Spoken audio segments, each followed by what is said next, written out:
This is a CC Radio podcast. Welcome to the Countdown Movie and TV Reviews podcast feature review of the film Widows. My name is Wayne. And my name is Paul. We are back with another one of these reviews. We're a little late on this one, though, have to admit. Yeah, this came out a while back, but maybe y'all caught up with it by now. Maybe it's dropping in. Maybe you always wonder. Yeah, it's also a film which didn't get a lot of play. It was thought it might be a big Academy Award contender. That's what I heard, and I'm a little surprised to hear that. Well, all right, we'll get into that. But, of course, by now, the Academy Awards have actually taken place, and you know who has won. We, however, do not, because we're recording a little ahead of schedule. Mm-hmm. So we won't mention anything to do with that. Widows, then, straight into it, is a Steve McQueen film. It's written by Gillian Flynn and Steve McQueen. Gillian Flynn, of course, the author who wrote the screenplay for Gone Girl. Oh, really? Sharp Objects, all that kind of stuff. It stars Viola Davis, Michelle Rodriguez, Elizabeth Debicki, Cynthia Erivo, Colin Farrell, Brian Tyrese Henry, Daniel Kaluuya, and Jackie Weaver. So as well as Robert Duvall and Liam Neeson. So a huge all-star cast, I think it's fair to say. The music's from Hans Zimmer. It is 130 minutes long. The budget was $42 million, and it only took back $76 million at the worldwide box office. Oh. So it is effectively a failure. Tanked, eh? Yeah. A little. Yeah, it would have lost a little bit of money if we go by the formula of twice the budget to include all marketing costs. That's a shame, kind of. Okay. Well, the movie, it's about... Okay, so there's this crew of 4 bad guys who take down scores, and they're led by Liam Neeson's cock. So... Or just Liam Neeson. Or just Liam Neeson. John Barenthal is one of these guys, but he hits his wife, so fuck him.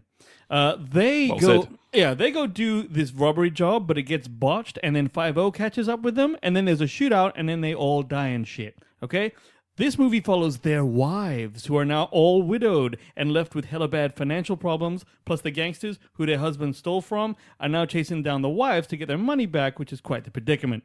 So now they have no other choice but to band together and try and pull off a robbery themselves to pay back the gangsters and also get themselves out of financial strife. So before he died, Liam Neeson left a notebook with all the details of a big score that they could go pull off. So that's what they try and do. And throughout the story, the women seem to find new resourcefulness and they navigate twists and turns, but they complain a lot less than you might expect. Oh. Paul, what's up? What?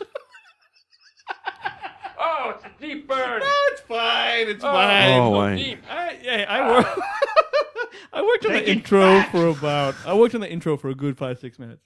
All right. For the record, the comments of Wayne I always Arizu do this do just not to reflect see Paul's face and see what he does. the Countdown and then he freaks Movie out and some. TV Reviews podcast. But it's okay because everyone understands this shit is coming. It's all for effect. You're an idiot. Look, I think you've done some particular disservice. I think the film is a lot deeper than just the heist, which is going on here. I think it says a lot more. It says a lot about class relations, race relations. I think it's a deeper film than you've given it credit for in the synopsis. Sure. There's elements there. Absolutely. What did you think of this movie? I dug the shit out of Widows. Yeah? I liked it a lot. Really? Yeah. My expectations weren't high. It was on the radar. I wanted to catch it late last year when it was released and do it for the show. We couldn't quite get around to it with scheduling and the like. Yeah. So as soon as the opportunity came up to see it, I sort of eyed it off for the outdoor screenings that maybe I'd get there, but again, didn't fall on the right days. I had heard very good things about it. Some reviews were very positive. A lot were middling. A lot of reviews were middling. I didn't read too many reviews that were suggesting it was bad. So my expectations were pretty high, and I'd say they were almost met. Really? Almost met. Mine's middling to high. Because what I think is that I knew nothing about this movie. I'm doing this cold walk into movies nowadays. If I can possibly not see a trailer, whatever, it's never going to happen with big ones like Ultron or whatever, like Avengers. Avengers. Endgame, yeah, sure. Endgame, yes. But so I knew nothing about it. I didn't even know Liam Neeson was in it until it started. Okay. I was like, oh shit, what's up? So I would say this is a better than average film for sure. All right. I'm glad you agree with that at least. The best thing about it is the directing and the performances, because this movie has some odd directing choices in it, man. Like, it's perfectly framed and a lot of close-ups and stuff, but then there's a weird scene where, like, Colin Farrell gets into a... Oh, don't tell me this is weird. This is brilliant. No, it's... When I say weird, I mean unusual and good. Yes, okay, good. He goes... He's at some rally or something, then the camera, one shot... follows him as he's having a conversation, sits in the car drives off, the camera is on the car bonnet, still the same shot, whole massive like 2 or 3 pages of script, and then he comes out and that's the end of the scene.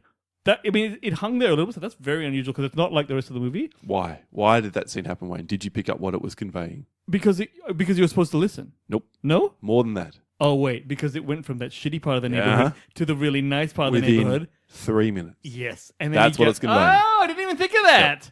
Of course. Actually, that's really good. Yeah. That's really good. As I'm saying, this film is deeper I'm than a you bit think. more impressed now. Wow, okay, all right, And I'm sure I missed other elements that were like that, but that was the one that really stuck out for me. And I'm like, wow, that was so Well, impressive. I think I was so fascinated by the fact that they're doing it that I'm sitting there going, when's it going to end? When's it going to end? And I didn't pay attention to what it's I watched it telling with me. my partner and I said to her, watch the background. Because as soon as That's actually quite a big... it got to a more expensive area and I said, start to end of the shot. And she's like, oh, yeah. No, that's an excellent move. And I think that would have been hard to actually block. And like, yeah. you have to find a location that's And like that. how did that... Obviously, the camera got onto something on the front of the car. It couldn't have just Yeah, it had to be bolted attached. on. Yeah. Yes. So It's clever.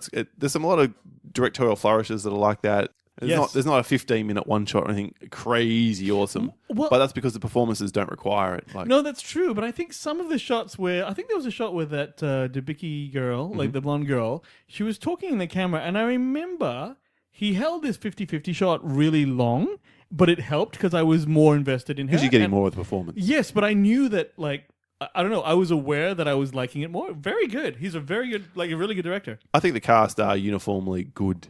I would say the only one who's a little weak might be Robert Duvall, who's just a bit over the top. Crotchety old man. Yeah, he's really going hard with the crotchety old man thing, and I was a little bit on the nose. But apart from him, I thought they all played it. The women were all fantastic. Like Michelle Rodriguez, I'm the first to criticize her No, she was. as being really one note in all the action films. She's always the snarling bad girl Yeah. who's just got that fuck you face on all the time. Yeah, she's like, I'm not Jordana Brewster. Yeah, in this film, she showed a whole other side. I thought she had depth and I thought she was great. Agreed. The role was better. But yeah, that's right, it's a better role. But Viola Davis is knock it out of the park, good as always. She's crazy good. Like, and probably crazy underrated, to be honest. do you know what? Because first of all, I always forget her name and call her How to Get Away with Murder. But, Can't understand why she's underrated. no, but she's so intense, man. And she's like, I don't know. I don't want to fuck with her at all. Like, just boom. And that's impressive. And she's well dressed and nice like this. I don't know. It's a good character. I think the other thing which you often praise, which I'm now going to get my fingers into, is the editing.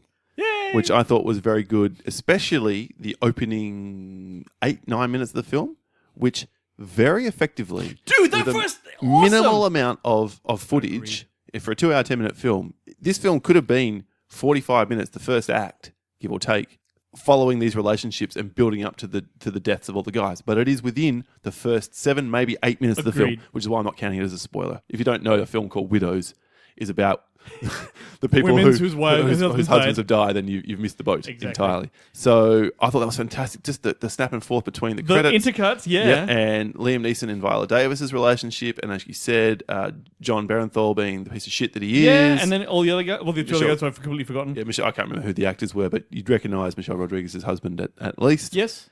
So I thought, great. I actually wrote a note like that where I was like, this opening is really good because I'm getting everything I need and it's not boring and it's just, and boom, the movie starts proper. You've got the intel you need. Very impressive. So, editing, you're right. Editing and directing, very cool. The other performance I thought was excellent was Daniel Kaluuya as the menacing kind of gangster. I didn't think I could dislike him so much. Wow, this is the bloke who's in Get Out, who is Yeah. such a great, In easy Get to get Out, he's along with. he's the guy you like. Yeah, he's the guy you want to be your He's a friend. very easy to identify with, easygoing dude. Because he looks sadistic. With the shit he does is like, he's enjoying that way too much. Yep. Like, he's obviously fucked up. Totally bought his character. Really enjoyed that part. And I enjoyed, like I said, the other layer of, we've got this whole election thing going on. We've got one of the campaigners is hooked up in they're both hooked up in the bad world, so to speak, Yeah. in different ways. There's kind of no good people here except the innocents. Do you know what I mean? Well, Although even they choose to do a job. So, That's you know what I mean? right. There's no one really... it's shades of grey. Which is fine. And they do a good job of showing, look, these women are all really in trouble. Like, Well, especially Viola Davis. I didn't think the Her- rest of them were in as big a trouble financially. It was Viola Davis who was being chased for the money. you're right. She's the one who's like threat of murder. Yeah. Yes. And also, that's a weird thing. At the beginning of the movie, you think, like, Colin Farrell's the bad guy, and then, the struggling politician, the black contingent, they're the good guy. Then you find out they're not either. Yeah, well, they're both corrupt. Everyone's bad. Yeah, exactly. So it's on that's quite refreshing. It's quite good, and I think that this movie takes a while to get to. Like halfway through, and I'm not quite sure why this happened and that sort of thing happened. And So that's your big problem with the pacing. The pacing, but I will tell you this, and no spoilers here, but there's a development a little bit later in the movie which absolutely brings it back to life. Because I thought, like, there's a lot of footage of the women, doing this stuff and preparing for things, and it got a little boring to me. I'm like, something needs to happen now, and fortunately, something does, sort of. But that's what keeps it going. So yeah, I was never bored in this film. The pacing was fine for me. It is a longer film, good, but I'm okay with that. Well, I want to bring something up in the spoilers that I'm going to ask you about. We will talk about that I think I know exactly what you're referring to. Yeah, anything else about this film you want to say as a general rule before we do go into spoilers then? Just one more, like, about the directing, right? There's a lot of crane shot, car arriving things happening, but it's done differently. Yep. But more than that, there's a break-in scene where someone's casing a house. They're just walking in to look around, and that is just this kind of camera following and whipping in the bedrooms. Yes, like you would if you were clearing a house, and it was really effective, I thought. So the directing makes this movie better than what it was. If it was going to the Academy, it would be going for that, in my opinion. My biggest problem with the film is spoilery because it's all around the end of the film. Yep. Okay, good. So, with a noting that it's not a perfect film, I certainly wouldn't rate it along those lines, but I would say it's one of the better films from last year, which I failed to see. So I'm a little bit dark. It probably wouldn't be on my top 10 of the year list, but I'd probably agree. It would be in my top 20 for sure from last year. I'll give you that kind of level of recommendation. Okay, I'm in. And you?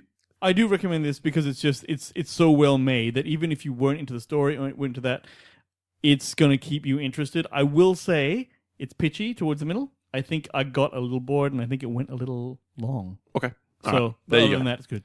That's our non-spoiler thoughts. Stick around if you've seen the film and want to hear what we have to say when we spoil the shit out of everything.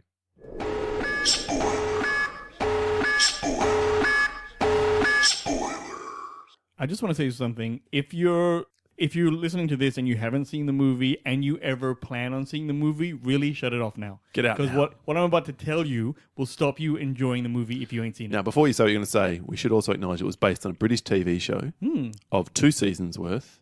So they have distilled some 12 hours down into 2 hours and 10 minutes. So if this thing that happens halfway through a series, that's pretty cool. I believe it happens with an episode to go at the end of season Oh my 1. God. Right. All right. So go on. All right. I did not see at all coming that Liam Neeson was still alive. Correct. Neither did I. Okay. You didn't? No. Because I was afraid that, I'm the only dickhead who didn't see that. Really? And it's done sort of perfunctorily, kind of. It's not as huge a reveal as you might think it would be. Well, the best part about it in that scene is that his wife's character almost knows he's there, but she cannot bring herself to confront the reality. That's a question I have for you. So basically, she comes into the room, and by the way, I don't get a couple things. I got a few questions about this movie, but she goes into the house, the fourth widow's house, and she's got a dog with her. The dog starts pawing at the door. Losing shit because he smells his master. So she walks up to the door and she's like, "Oh my God, is he in there?" Yep. My understanding was she goes, "He's in there." She knows that he's alive still, right? I don't know if she knows, but she suspects. That's my read on it. Okay, because that's what I didn't get. If she knew that he was alive, why is she still doing the job from the Notebook? It's clearly a plant. It's clearly a setup. Like, if he's still alive, why is he doing that? You know what I mean? You don't. I know you don't have a choice. I didn't pick up that was a plant and a setup. Then that he hoped that she would go and do the job. That's a big stretch. No, he said at the end that he hoped she would sell the Notebook for the amount of money, right? But not that she would do the job. Yeah, but I don't know. It's so weird because then when she goes to his friend who's in the bar owner in the wheelchair, like, no one's gonna pay $2 million for that notebook. Like, no one's gonna do that. You have to do it yourself.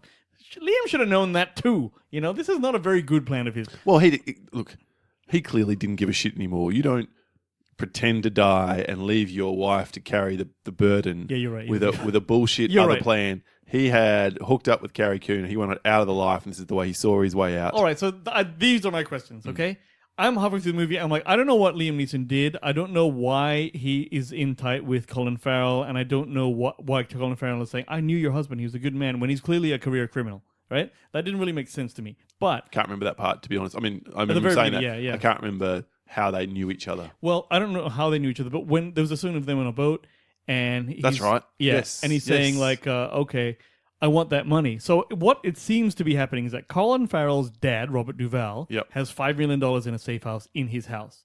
He seems to be engaging Liam Neeson to get his dad's to money. steal the $5 million. Sounds right. But then Liam Neeson owes money to the black guys. The African American dudes. Yep. Yeah, and so half the money burned up in the fucking explosion, so he's only got $1 million left. It was very weird, that whole thing. I mean, to be honest, the particulars of that, if I'm being really, really brutally honest, escaped me because I didn't really care. That busted me out a They bit. were I'm like, all. I mean, it Really? did all I make was sense thinking, to me at the time. Yeah, It wasn't okay. like I went plot hole. That's ridiculous. I was. It's just I couldn't. I was rolling with it. Fair enough. I couldn't put it together. I was sitting there going, wait. So who gets the $2 million? We could press pause and go back and do it now and work it all out. Yeah. I'm sure it all fits. I have not seen any review that says there's plot conveniences and Okay. holes here anywhere. All right. Well, that However, was my If I may now get on that basis. Please go on. So the heist happens and we get to the end and Daniel Kaluuya's character has worked out what the women are going to do. So Yep. he tails them to the place and basically holds them up. Yep. Takes the money they've stolen. Mm-hmm. At that point, why did he not just pop them all? Yeah. And then they defeat him by ramming him once. And it's a good the shot. back. It's a great shot where Yes. it framed in the back of the van from behind. He slams into a pole and he dies. And I'm like, well, that was super convenient. Yeah, that was a problem, and it's like, well, okay, there was no airbag, but when they hit him with a smaller car, all right? And apparently it lurched him forward, and there was a shot right before he hits this barrier or whatever, right? Where he's like a bit dazed at the wheel and seemingly can't control the car, and I'm like, all you got was rear-ended. That won't knock you around, so that you lose consciousness. I did not buy that. That knocked my score down, that whole sequence. That bit, I mean, I was happy that they came back. I'm like, oh, you stole it back. Is there going to be a whole nother? Because at this stage, I was a bit pissed off. I was like, there better not be another half hour of them trying to get it back. Right. So I was happy for them to do that. But yes, good call. Yeah. So that other than that, though, I really like the resolution. I'm so glad. So Harry, is that his name? Harry? For some reason, Harry's in my head. Liam Neeson? Yeah. Yeah, I think so. Maybe. I can't remember Viola Davis's name. Anyway, Liam Neeson is going to shoot Viola Davis because he's now come to steal the money off her. Mm-hmm. What a prick.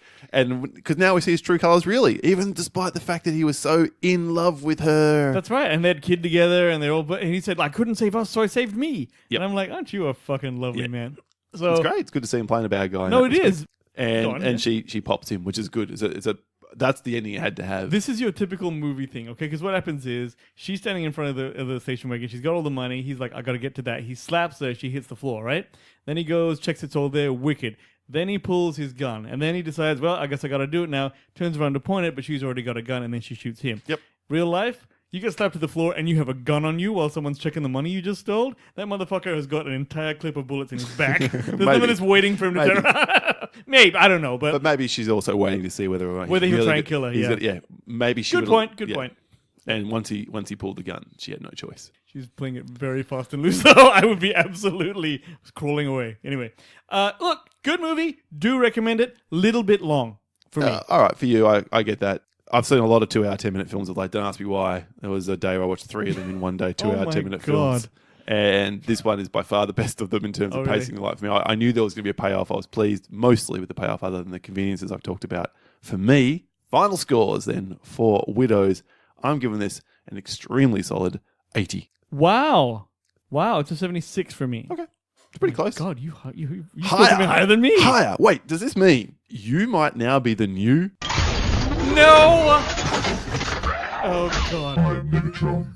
Tremble before me, terrible films of television shows. Oh, God. Okay, if I was the new Negatron, Such a good thing. people would understand what I'm fucking saying. It would also be much shorter, right? That's true. Yeah. Okay. 80 and 76, that's the highest we've given, I think, on a feature review Actually, yet you're right. on the show.